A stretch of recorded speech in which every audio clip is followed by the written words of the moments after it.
온라인 예배 에티켓. 당신은 준비된 예배자입니까? 지금 당신의 복장은 집에서 입던 옷 그대로 교회 갈 때처럼 깔끔하게 지금 당신의 자세는 침대에 누워서 편안하게 책상에 앉아서 준비된 자세로 찬양을 부를 때 당신의 자세는 누가 들을라 침묵을 지켜요. 마음을 다해 소리내어 찬양해요. 기도할 때 당신의 자세는 누가 보지도 않는데 다른 짓 좀 하면 어때? 마음과 정성을 다하여 진심으로 당신의 예배 자세는 어떤 모습인가요?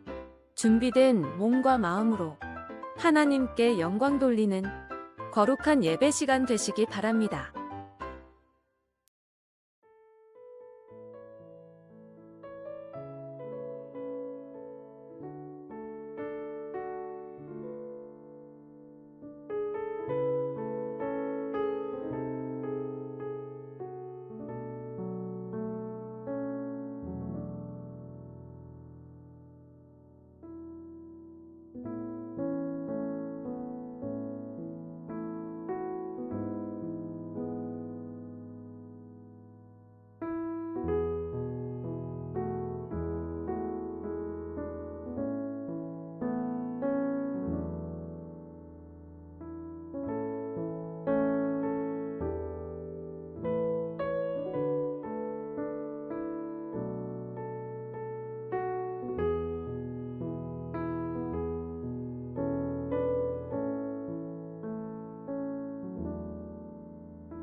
내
하나님의 말씀을 사모하여 이 자리에 나오신 여러분들을 진심으로 환영합니다.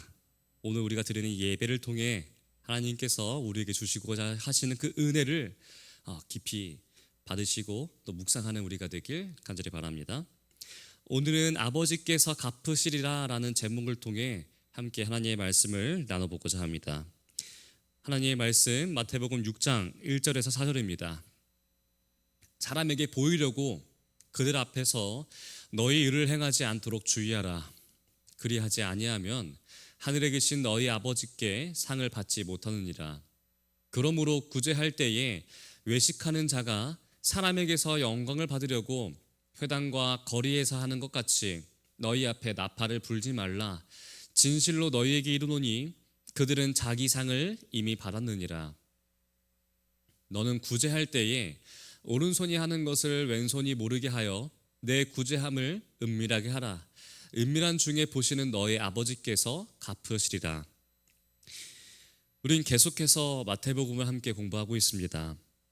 예수님은 왕이심을 나타내는 마태복음을 통해 우린 지난 시간 예수님께서 왕 되시는 천국에서 살아가기 위해 우리가 천국의 품성을 가져야 하며 그 선교의 원칙들을 지켜야 하는 이 세상의 빛과 소금으로서 그 사명이 우리에게 있음을 우리가 함께 배울 수 있었습니다. 왕이신 예수님과 함께하고 그 예수님을 믿음으로 하늘의 복을 우린 받을 수 있습니다. 그리고 그 복된 소망을 이 세상에 전파하는 것이 우리가 당연히 해야 할 일이라는 것을 우리가 배울 수 있었죠. 왕이신 예수님과 함께 있는 것에 그 기쁨을 함께 누리자라는 아주 그 강력한 그 복음을 담대히 전파하는 우리가 되길 간절히 바랍니다. 오늘은 마태복음 6장에 나오는 예수님을 가르침을 통해서 하나님을 왕으로 섬기고 살아가는 사람들은 어떠한 마음가짐으로 살아가야 하는지에 대해 함께 나누고자 합니다. 마태복음 6장 1절입니다. 사람에게 보이려고 그들 앞에서 너희 의를 행하지 않도록 주의하라. 그리하지 아니하면 하늘에 계신 너희 아버지께 상을 받지 못하느니라. 이 당시의 사람들은 위선들을 아주 많이 가지고 살았습니다. 선하게 보이려고 살았다는 것이죠. 왜냐하면 이때는 바벨론 포로 시대 이후의 시대이잖아요. 근데 이때는 율법이 점점 사라지던 때였습니다. 이 율법이 사라진다는 의미는 하나님을 높이려는 의미가 사라지고 율법의 껍데기만 남았다는 것입니다. 왜 이 말씀을 우리에게 주셨는지는 그 의미에 대해서는 사라지게 되고 이 말씀이 하나의 굴레가 되어서 사람들을 붙잡고 있는 그런 시대였죠. 구원받기 위해서는 율법을 지켜야 하는데 율법의 정신은 모르고 형식만 지켜나가니까 율법이 위선으로 흐르게 됩니다. 의를 행하긴 하는데 의로우신 하나님 때문이 아니라 사람 때문에 사람에게 보이려고 의를 행하는 사람들이 너무나 많았습니다. 그리고 예수님께서는 이러한 것들에 대해 주의하라고 말씀하고 계신 것입니다. 왜냐하면은 그러하지 아니하면은 하늘에 계신 너희 아버지께 상을 받지 못하기 때문이라고 말씀하십니다. 현재 이 상황에 대해 산상보호는 다음과 같이 기록하고 있습니다. 그들은 예수께서 그처럼 대단한 능력을 가지고도 그들이 가장 좋게 생각하는 것을 얻는데 그 능력을 사용하시지 않자 어떻게 저럴 수 있는가 하고 의아해했다. 그들의 정신과 동기와 방법은 예수님과 반대였다. 그들은 매우 열성적으로 율법을 존중했지만 실제적인 목적은 자신의 영광이었다. 이 때문에 그리스도께서는 자아를 사랑하는 자는 율법을 범하는 자임을 그들에게 나타내시고자 하셨다. 이 바리새인들뿐만 아니라 그 당시에 많은 유대인들이 하나님보다는 사람들의 눈을 더 염려했고 또 그들에게서 이미 위대하며 경건하다는 그런 칭찬을 상으로 받으면서 아주 귀중하게 여기며 살아갔습니다.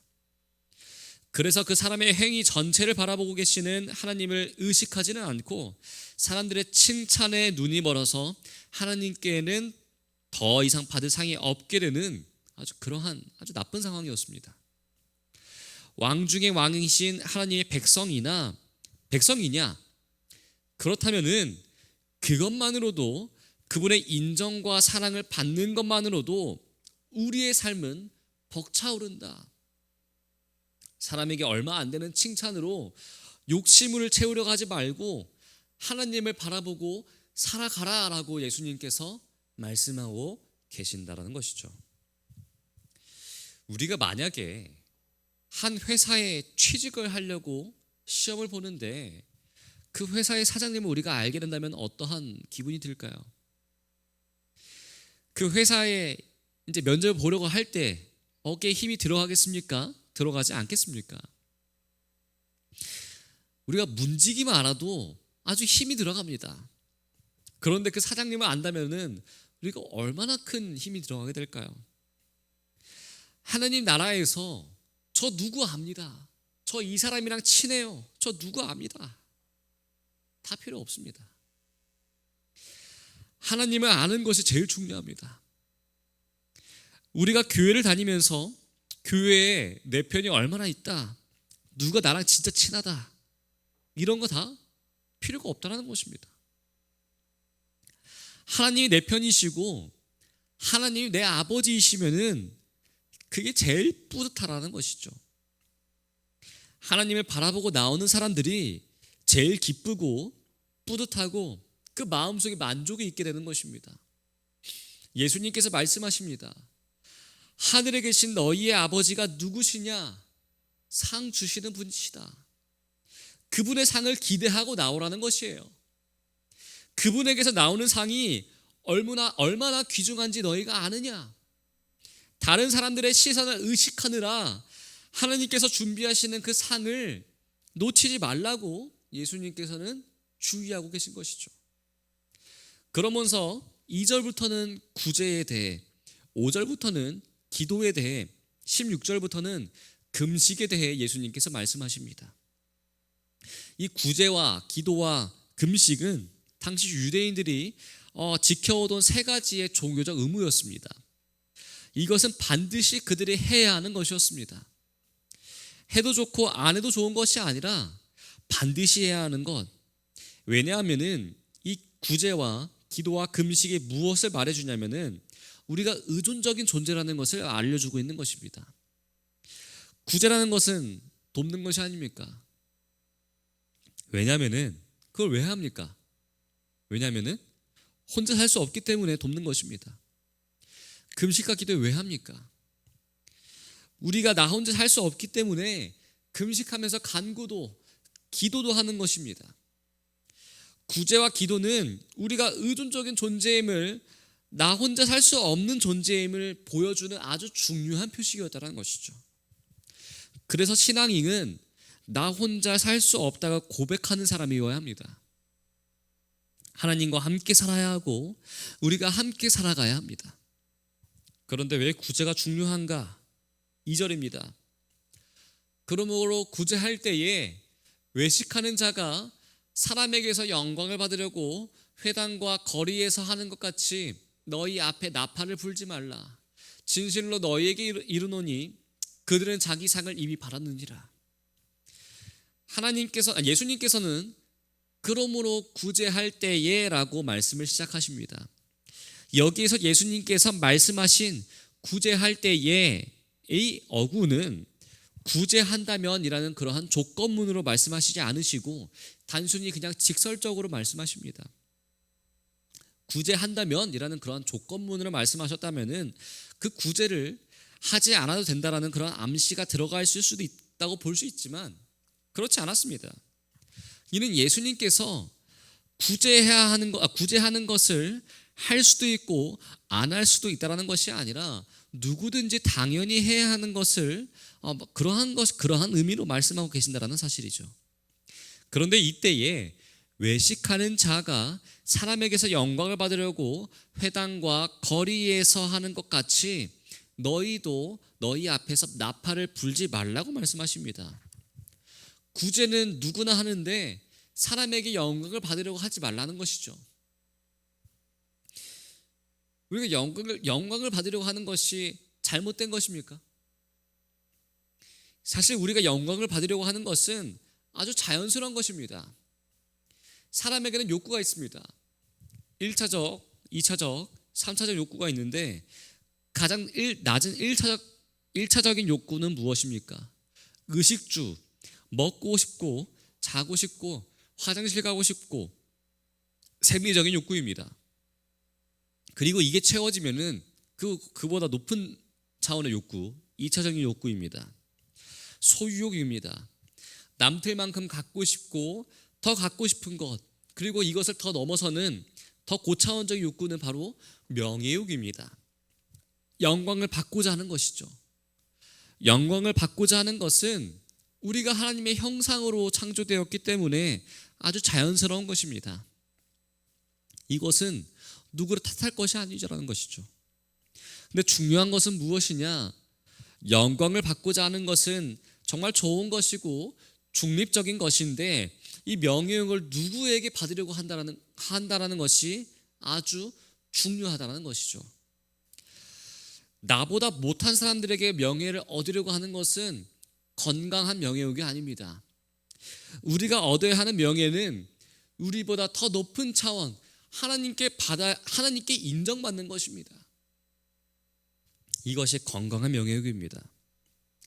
어차피 이 세상의 사람들은 나보다 다 비슷한 사람들입니다. 나보다 비슷한 사람들에게 좋은 소리를 듣는 것은 무슨 유익이 있겠습니까? 하나님께서 나를 알아주시고 하나님께서 나를 인정해 주시는 것, 이것이 우리가 추구해야 하는 아주 건강한 명예욕이라는 것이죠. 그런데 2절에 나오는 사람들은 아주 외식을 하는 사람들이었습니다. 외식한다라는 것은 가장한다, 꾸민다라는 것인데 마치 배우가 연기하는 것을 나타낸다라는 그런 말이 이 외식한다라는 말이에요.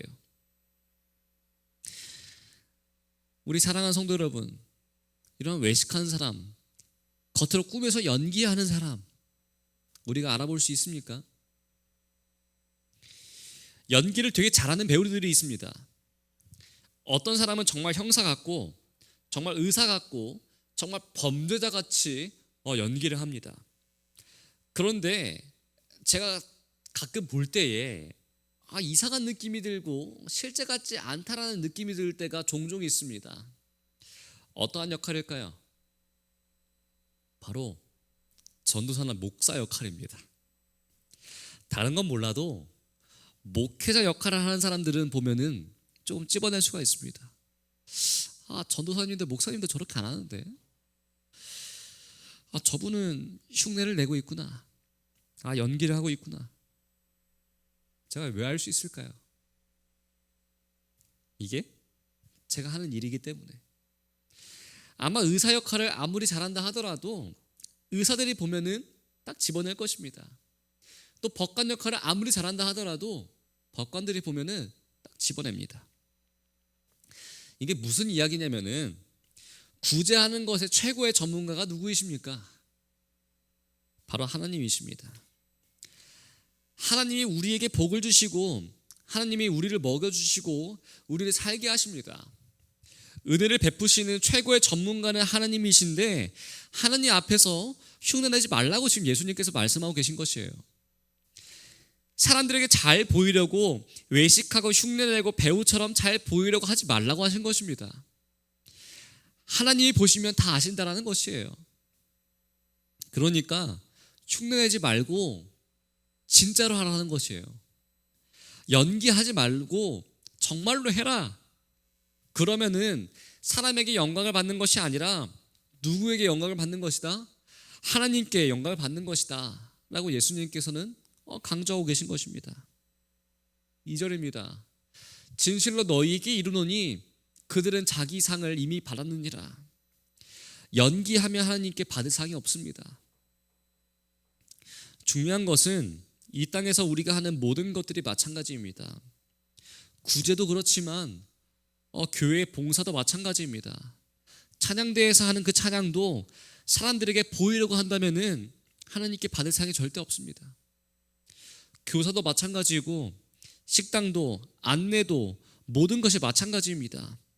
사람들에게 이미 다 칭찬을 받고 상을 받아버린다면은 하나님께 받을 상이 없게 된다는 것이죠. 그러면은 진짜를 잃어버리게 되는 것입니다. 가짜에 사로잡혀 살아가게 된다는 것이죠. 정말 진짜 상은 사람에게 있는 것이 아니라 하나님께 있는 것입니다. 3절과 4절입니다. 너는 구제할 때에 오른손이 하는 것을 왼손이 모르게 하여 내 구제함을 은밀하게 하라. 은밀한 중에 보시는 너의 아버지께서 갚으시리라. 이 말이 어떻게 사실이 될 수 있을까요? 오른손이 하는 일을 왼손이 모르게 하라. 오른손이 하는 일을 왼손이 모를 수가 있을까요? 모르게 하라는 말은 정말 자연스럽게 하라는 말입니다. 우리 성도 여러분, 여러분들께서 오늘 아침에 일어나시고 이제 화장실에 가셔서 세수를 하시고 뭐 양치를 하셨을 것입니다. 그런데 우리 양치를 할 때 오른손잡이들은 어떤 손으로 하죠? 오른손으로 합니다. 그런데 오른손으로 양치를 할 때에 왼손의 도움을 받으셨습니까? 그렇지 않습니다. 왼손은 뭐 합니까? 그냥 가만히 쉽니다. 우리가 밥을 먹을 때 오른손으로 젓가락을 집을까? 왼손으로 숟가락을 잡을까? 고민하십니까? 그렇지 않습니다. 아주 고민 없이 정말 자연스럽게 합니다. 왼손에게 도움을 요청하지도 않습니다. 선행이 완전한 비밀로 남아있어야 한다는 그러한 의미가 아니라 자신이 베푼 자선을 기억하지 말고 의식도 하지 말라는 뜻이라는 것이죠. 그 선행이 자신과 전혀 관계없다라는 것처럼 그렇게 하라고 예수님께서 당부하시는 것입니다. 우리의 삶에는 4가지의 단계가 있다고 합니다. 첫 번째 단계입니다. 모른다라는 것을 모르는 단계입니다. 제가 맨 처음에 운전할 줄 몰랐습니다. 제가 차에 대해서도 아무것도 몰랐습니다. 그런데 운전하기 전까지는 제가 운전하지 못한다라는 것을 제가 모르며 살아왔습니다. 그런데 처음 운전을 배우려고 돈을 내고 학원에 갑니다. 저도 그렇게 했어요. 그러면서 처음 핸들을 잡아보고 내가 운전할 줄 모르는구나 라고 깨닫게 됩니다. 그 다음에 2번째 단계입니다. 모른다라는 것을 아는 단계입니다. 내가 운전하는 것을 몰랐구나. 내가 배워야 하구나. 이거 안 배우면은 내가 큰일 나겠다. 깨닫게 되는 단계이죠. 3번째 단계입니다. 안다라는 것을 아는 단계입니다. 배우고 나면은 이제 안다는 것을 알게 됩니다. 처음 운전 연습을 할 때 차에 타서 벨트를 매고 시동을 걸고 운전을 합니다. 그런데 되게 신경이 많이 쓰였어요. 처음 운전 연습을 처음에 하고 나서 제가 느꼈던 거는 진짜 힘들다라는 그러한 감정이었습니다. 어떻습니까? 운전을 하고 나서 차에 내리면은 허리가 아파요. 목도 아프고 손목도 아픕니다. 왜냐하면은 긴장하고 운전하기 때문이에요. 그래서 안다는 것을 아는 단계는 정말 힘이 들고 어려운 단계입니다. 그런데 이것보다 더 다음의 단계입니다. 안다라는 것을 모르는 단계입니다. 제가 한 10년까지는 아닌데 이제 거의 10년의 이제 운전 경력이 채워지게 되었습니다. 우리 성도님들 가운데서도 이 10년 이상으로 이제 운전하신 분들이 계실 텐데 혹시 매번 운전하시면서 내가 어떻게 운전했는지, 내가 집에서 교회를 올 때까지 내가 어떻게 운전했는지 기억하시는 분 계실까요? 아무도 모릅니다. 기억 아무도 안 해요. 아주 자연스럽게 악셀을 밟고 깜빡이도 넣고 내가 이렇게 해야지 하면서 긴장하는 분 한 명도 없을 겁니다. 이것이 안다라는 것을 모르는 단계입니다. 그런데 이것이 신앙생활도 동일하게 적용됩니다. 남에게 구제하고 기도하고 금식하는 것들, 하나님의 자녀로 살아가는 것에 있어서 못하면서도 아예 모르는 사람들이 존재합니다. 문제가 많은 사람들이에요. 그런데 그 다음에 단계가 무엇입니까? 아, 내가 해야 하는구나. 구제도, 기도도, 금식도 내가 해야 하는구나. 모르는 것을 아는 단계입니다. 그리고 그 다음의 단계입니다. 안다라는 것을 아는 단계, 바로 위선의 단계입니다. 안다라는 것을 아는 단계는 구제를 하지만 남들이 알아주면 안 합니다. 알아주면 더 열심히 하고 남 보고 하는 단계입니다. 그런데 예수님께서 말씀하신 것은 무엇이냐? 은밀하게 하라는 것이죠. 은밀하게 하라는 것은 안다는 것을 모르는 단계까지 나아가라는 것이에요.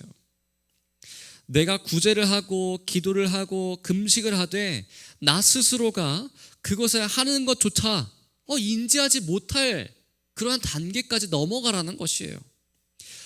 그래서 오른손이 하는 것을 왼손이 하는지도 모르는 단계, 너무 자연스럽게 하나님께 영광 돌릴 수 있는 단계로 나아가라고 예수님께서 우리에게 강조하고 계신 것입니다. 이것이 바로 전문가이라는 것이죠. 전문가들은 눈을 감고도 합니다. 남은 정말 열심히 신경 써서 하는 것들은 전문가는 그냥 아주 눈 감고 뚝딱 해냅니다. 정말 자연스럽게 하죠. 우리는 하나님의 백성들입니다.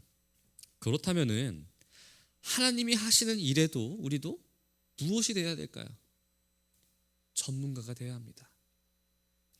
그래서 우리가 왜 구제를 해야 하는가? 하나님의 마음으로 하나님 때문에 구제를 해야 한다는 것이죠. 그래서 4절을 보시면 내 구제함을 은밀하게 하라. 은밀한 중에 보시는 너희 아버지께서 갚으시리라. 자연스럽게 하고 드러내지 말고 물 흐르는 듯이 순리대로 해라. 사람들이 못 보더라도 하나님은 보신다. 하나님이 갚아주신다. 그런데 신기한 것은 남에게 구제한 것을 왜 하나님께서 갚아주시는 것일까요? 우리가 구제한다는 것의 의미가 일반적인 의미와 성경적인 의미가 다르기 때문에 그렇습니다. 일반적인 의미는 무엇입니까? 그냥 남을 도와주는 것이에요. 근데 성경적인 의미는 우리의 행위가 하나님을 의존하는 행위라는 것이에요. 하나님의 주권을 인정하는 행위가 구제라는 것입니다. 신명기 24장에 나오는 내용입니다. 가나안 땅에 들어가는 이스라엘 백성들에게 하나님께서는 구제에 대해 다음과 같이 말씀하십니다. 너는 객이나 고아의 송사를 억울하게 하지 말며 과부의 옷을 전당 잡지 말라. 이 당시에 가장 불쌍한 사람들이었습니다. 구제의 대상들이었어요. 불쌍한 사람들이니까 억울하게 하지 말고 전당 잡지 말고 구제하라고 하나님께서 말씀하십니다. 그러면 왜 이들에게 구제하라는 것인지 18절에서 하나님께서 말씀하십니다. 너는 애굽에서 종되었던 일과 내 하나님 여호와께서 너를 거기서 속량하신 것을 기억하라. 이러므로 내가 내게 이 일을 행하라 명령하노라. 구제를 명령하는 이유는 나도 애굽에서 종살이 했다라는 것을 기억하라는 것에 있다라는 것이죠. 나도 도움을 받아야 하는 사람이었고 하나님의 도움이 없었다라면은 출애굽하지도 못했고 가나안으로 들어가지도 못했구나. 하나님께서 속량해 주셨고 죄에서 구원해 주셨고 나를 살리셨다라는 것을 기억하라고 하나님께서 강조하고 있다는 것입니다. 우리가 구제를 해야 하는 이유는 이 구제의 행위를 통해 나를 도와주시는 하나님을 기억하고 하나님을 찬양하라는 것입니다. 이것이 구제라는 것이에요. 그래서 구제를 하는 것은, 구제하는 자는 하나님이 갚으십니다. 그렇다면 무엇으로 갚아주시느냐? 예수님께서 무엇을 갚아주실지에 대해 따로 말씀하시지는 않으셨습니다. 그런데 신약 성경이 우리에게 제시하는 여러 가지 증거들을 볼 때에 내세에서의 지고한 기쁨과 완숙한 인격의 완성으로 주어질 것임을 우리가 짐작할 수는 있습니다. 사도행전 3장입니다. 베드로가 이르되 은과 금은 내게 없거니와 내게 있는 이것을 내게 주노니 나사렛 예수 그리스도의 이름으로 일어나 걸으라 하고, 성전 미문 앞에서 구걸하고 있는 안증뱅이를 베드로가 만났을 때의 반응이옵니다. 우리는 아무리 베풀어 주어도 우리가 큰 부자가 되는 것은 아닙니다. 종종 어떠한 분은 그렇게 될 수가 있겠지만 이게 일반적인 일은 아니라는 것이죠. 하나님께서 그만큼 다 보상해 주시는 것이 아닐 수 있다는 것입니다. 그러나 더 중요한 것은 베푸는 자에게는 은과 금은 없을지라도 더 중요한 것이 있다는 것이죠. 바로 예수 그리스도의 이름입니다. 왕의 이름을 가지고 살아갈 수 있다는 것이죠. 7절입니다. 오른손을 잡아 일으키니 발과 발목이 곧 힘을 얻고. 예수 그리스도의 이름, 왕의 이름을 가지고 살아가는 사람들은 일어나게 합니다. 이것이 하나님의 사람이 가지고 있는 가장 큰 은혜와 은총입니다. 예수님의 이름으로, 하나님이 예수님의 이름으로 갚아주시는데 그 이름으로 역사가 일어나고 하나님이 도와주신다는 것입니다. 이 안진뱅이는 돈을 요구했어요. 그런데 우리에게는 더 큰 것을 나눠줄 수가 있습니다. 왜냐하면 우리는 하나님의 사람이고 왕의 사람들이기 때문입니다. 8절입니다. 뛰어 서서 걸으며 그들과 함께 성전으로 들어가면서 걷기도 하고 뛰기도 하며 하나님을 찬송하니. 우리가 구제한다. 궁극적인 목적이 이것입니다. 돈으로, 물건으로 구제하는 것이 아니라 하나님의 이름으로 한 생명을 변화시키는 놀라운 사람들이 우리는 되어야 합니다. 그래서 우리 스스로도 하나님께 능력을 얻은 자, 구원받은 자임을 기억하고 하나님을 더욱더 찬양하는 우리가 되어야 합니다. 그리고 우리가 만나는 사람들을 하나님께로 인도하고 변화시키는 하나님의 사람, 왕의 사람으로 살아가는 우리가 되길 간절히 바랍니다. 하나님께 영광을 돌림으로 하나님께 상급을 받아 우리가 만나는 사람들마다 예수의 이름으로 그들 일어나 걷고 뛰며 하나님을 찬송하게 하여 하나님께 영광 돌리는 우리가 되길 간절히 바라면서 오늘 말씀 마치도록 하겠습니다. 감사합니다. 기도하시겠습니다.